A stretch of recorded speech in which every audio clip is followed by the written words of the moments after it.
Hi guys, welcome to cricket chat Venkatesh. మన test cricket చరిత్రలో ఒక ఫ్రెష్ చాప్టర్ ఈ రోజు నుంచి బిగిన్ కాబోతుంది.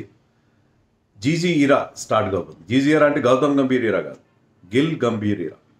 గిల్ కెప్టెన్గా, గౌతమ్ గంభీర్ కోచ్గా కొత్త టీంతో, ఆల్మోస్ట్ న్యూ లుక్ టీంతో, చాలా చాలా మార్పులతో మనం టెస్ట్ క్రికెట్లో ఈ కొత్త సైకిల్ 2025 to 27 సైకిల్కి మనం నాంది ఈరోజు పలకబోతున్నాం.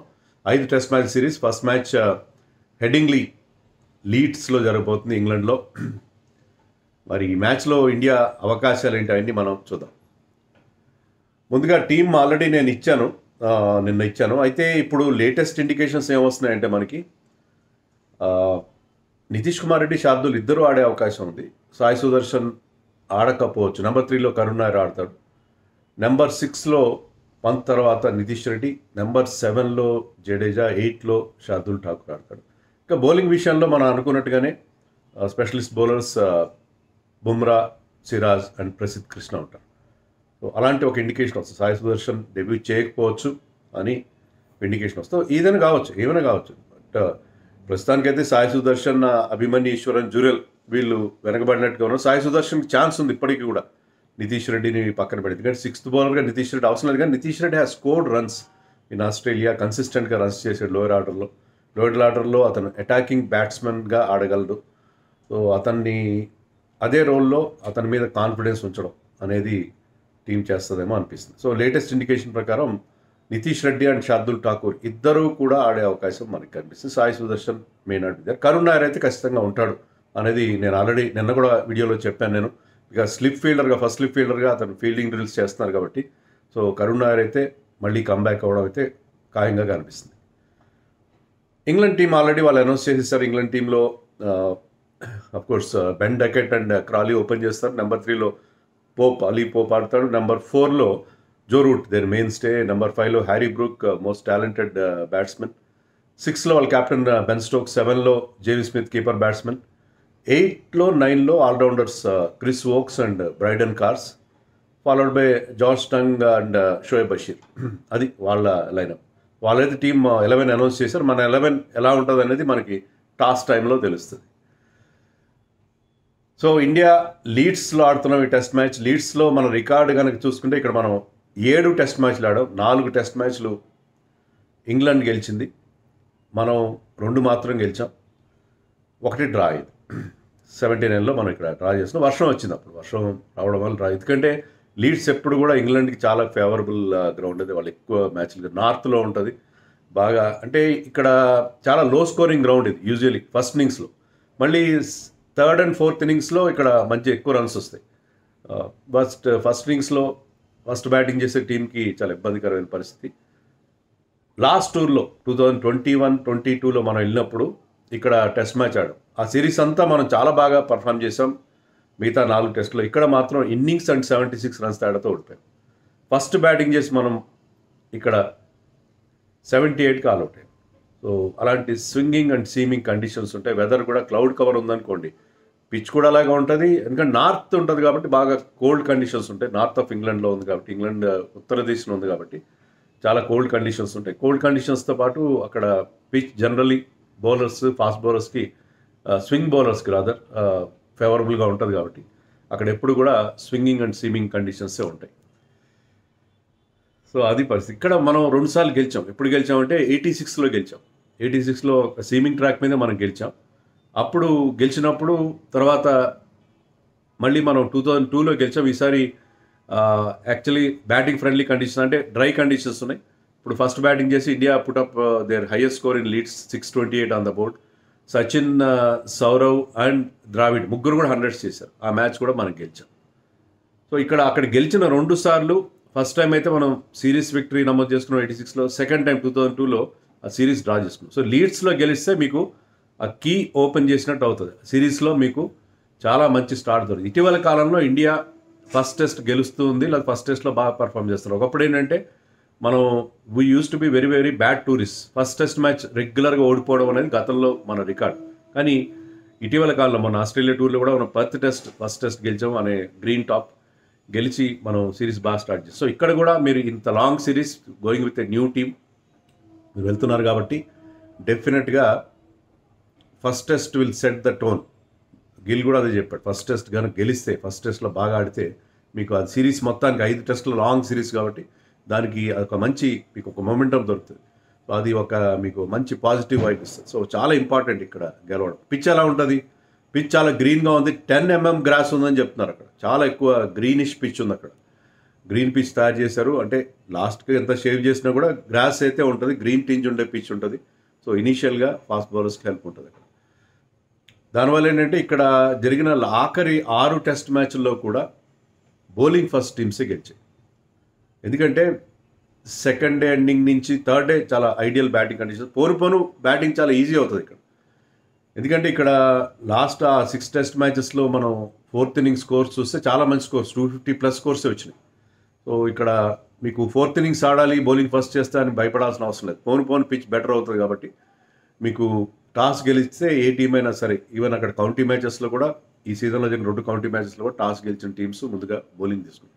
సో కెప్టెన్ బౌలింగ్ తీసుకోవచ్చు. కానీ ఇప్పుడు అక్కడ చెప్తున్న విషయం ఏంటంటే డ్రై కండిషన్స్ ఉన్నాయి. ఇక్కడ ఇంగ్లాండ్లో ఎప్పుడు లేంత డ్రై సమ్మర్ ఉంది. ఇంగ్లాండ్లో సమ్మర్ అంటారు కానీ అది ఎప్పుడు వెట్ సమ్మరే ఉంటుంది, వర్షాలు పడుతూనే ఉంటాయి. సమ్మర్ అని పేరు పెడతారు కానీ దానికి చాలా ఎక్కువగా విస్తారంగా వర్షాలు పడుతుంటాయి. కానీ ఈసారి అక్కడ చాలా డ్రై కండిషన్స్ ఉన్నాయని మనకి న్యూస్ వస్తుంది. సో టెంపరేచర్ కూడా చాలా హై ఉంది. మామూలుగా అక్కడ చాలా కోల్డ్ కండిషన్స్ ఉంటాయి, కానీ లీడ్స్లో ఇప్పుడు టెంపరేచర్ చాలా హై ఉంది.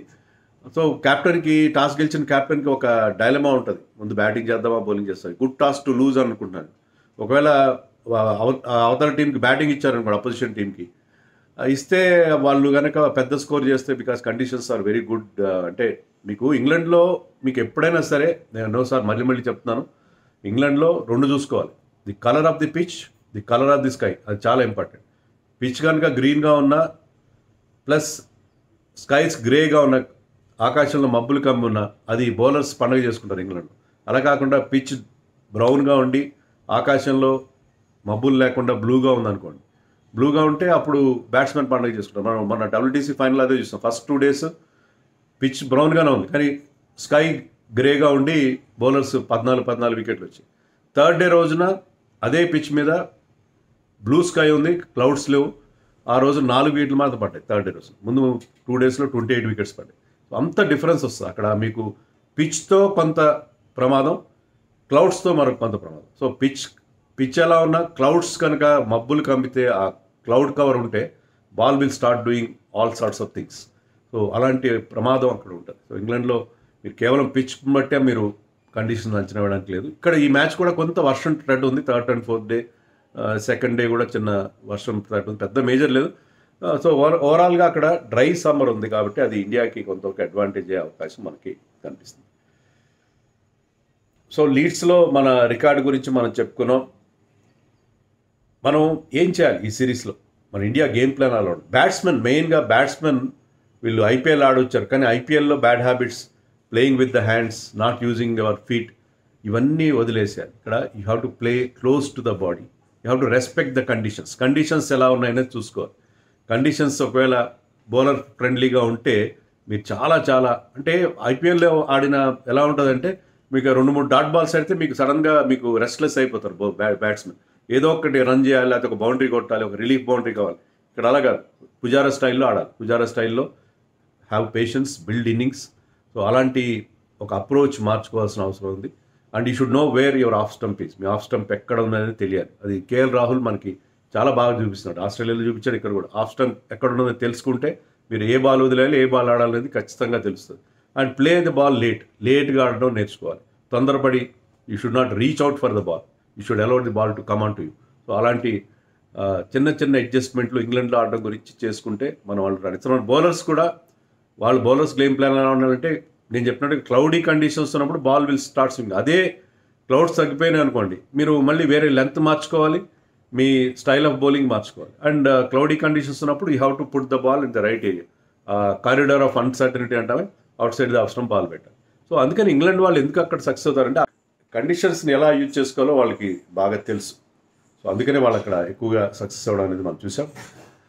సో టీం బలాబలాలు చూస్తే మనకి ఎలా అయితే బ్యాటింగ్లో మనం సీనియర్స్ని మిస్ అవుతున్నాం, లైక్ కోహ్లీ, రోహిత్ లాంటి వాళ్ళు మిస్ అవుతున్నాం, వాళ్ళు బౌలింగ్లో మిస్ అవుతున్నారు.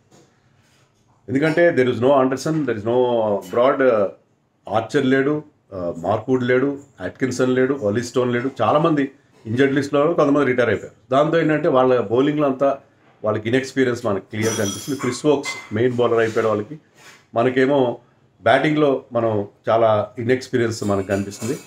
వాళ్ళ బ్యాటింగ్ బ్రహ్మాండంగా, బ్యాటింగ్లో జో రూట్ ఉన్నాడు, తర్వాత బెన్ డకెట్, జాక్ క్రాలీ ఇలాంటి మంచి మంచి ప్లేయర్స్ ఉన్నారు. వాళ్ళందరూ కూడా అక్కడ బాగా ఆడిన ప్లేయర్స్, ఇండియా మీద మంచి మంచి రన్స్ చేసిన వాళ్ళు. బెన్ స్టోక్స్ ఎలా ఆడుతున్నారు, జేమ్స్ స్మిత్ కూడా very good, and they have got lot of depth. ఎందుకంటే నెంబర్ 8లో మీకు క్రిస్ వోక్స్ ఆడతారు, నెంబర్ 9లో బ్రైడన్ కాస్టర్, ఇద్దరు కూడా allrounders, bowling allrounders of course. But so అంత డెప్త్ ఉంది వాళ్ళ బ్యాటింగ్లో బ్రహ్మాండమైన డెప్త్ కూడా ఉంది వాళ్ళకి.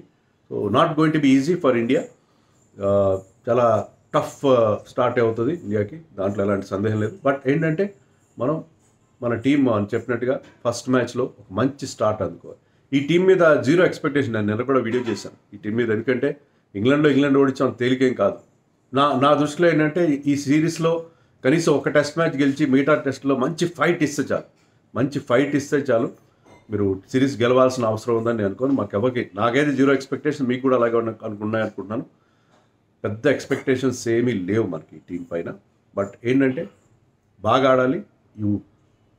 Fighting innings, fighting bowling performances, రెండు టీమ్స్లో ఉన్న మేజర్ డిఫరెన్స్ ఏంటంటే వీ హ్యావ్ బుమ్రా ఆడిన టెస్ట్ మ్యాచ్లో you make full use of them. So Bumrah లాంటి బౌలర్ రెండు సైడ్స్లో లేడు, ఏ సైడ్లో ఉండడు. సో ఆ సైడ్లో మనకి రెండు టీమ్స్ బలాబలాలు మీరు ఒక బ్యాలెన్స్ షీట్లా వేసి చూస్తే Bumrah presence in Indian team gives India an edge. So ఆ బుమ్రా ప్రజెన్స్ని మనం వాడుకుని బుమ్రా లాంటి బౌలర్ మనకున్నాడు కాబట్టి ఒకవేళ వాళ్ళు గ్రీనిష్ పిచ్ చేసినా కూడా దాని మీద we'll have definite advantage అని అనుకుంటున్నాను. So best of luck Shubman Gill and his team, and you are going to do well in this series.